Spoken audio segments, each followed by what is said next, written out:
It's the nature of it's the influence, because we believe in a hylomorphic body. We actually believe that the body and the soul, we're not Cartesian. We don't believe in this separation of the ghost in the machine. We actually believe that there is a profound relationship, which is why our worship is in the body. This is why we believe in the bodily resurrection. So the body is very important to us.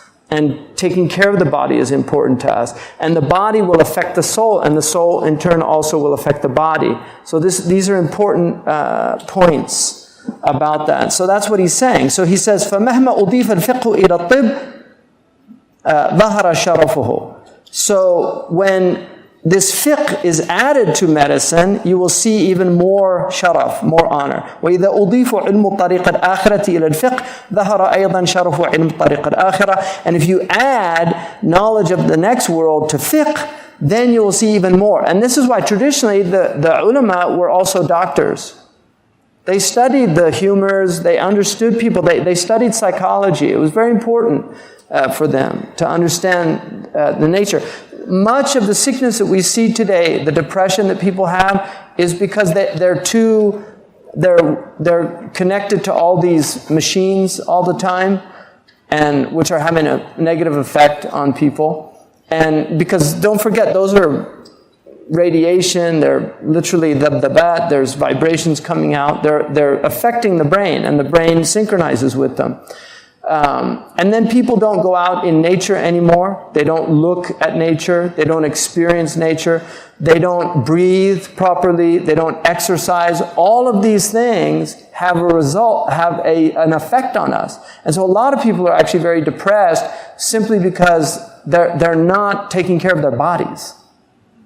There's a lot of people sick for that reason. And that's why it's very important in our tradition to take care of the body. The Prophet ﷺ, in fact, in Imam Dhahabi's Tibb al-Nabawi, he says that in one riwayah, it said that his kitchen was like an apothecary because he had so many herbs and different things brewing at different times.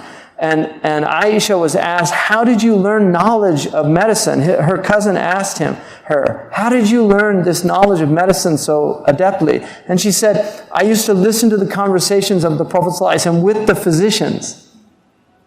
And we have an amazing hadith where the Prophet ﷺ, a man came to him and complained of his chest. And the Prophet put his hand on his chest and he said, إِنَّكَ مَفْعُودٌ, you've got some heart disease. And he said, Ilhaq bil-Harith al-Kadada, go to al-Harith al-Kadada because innahu yatatabbab, because he's a physician. So that's an example of the Prophet doing literally like a diagnostic scanning with his hand, sallallahu alaihi wasallam, and then giving a reference, referring him to a specialist. Amazing hadith. But Aisha radiallahu anha knew medicine very well. And the Prophet ﷺ gave us very profound medical advice. And there are hadiths indicating that people should move. Sayyidina Umar said, قِلَّةُ الْحَرَكَةِ تَعْقِلُ الْبَدَنِ. Not moving enough will create blockage in the body. And he said also, sallallahu alayhi wa sallam, Sayyidina Umar radiallahu anhu said, لا ترموا النخالة فإنها من الطعام. Don't throw the bran away, the fiber, because it's part of the food. Refined food, in other words. What people eat today, they're sick. We get all these diseases that they don't need. The Prophet ﷺ said one of the signs of the end of time is, he said, تظهر البواسير. You will see hemorrhoids widespread. Why? That's not a disease of places where people move a lot. It's a disease of stagnation, where people are sitting too much, where they're not actually moving, they're not actually involved. So it's very important to remember those things, that this is part of being well in your body. Your body has rights over you. إِنَّ لِبَدْنِكَ عَلَيْكَ حَقٍّ. Your body has a right over you, to take care of it, to exercise it. And it should last, if you take care of it. People, it's amazing, like people, they eat terribly, they never exercise, and then they get a disease that is a result of their lifestyle, and then qadarullah ma sha'an fa'al. Mashallah. Ibtila. This is the way they look at it. That's just ibtila from God. No, it's an ibtila from your lifestyle. The way that you have lived has resulted in this. Don't blame God.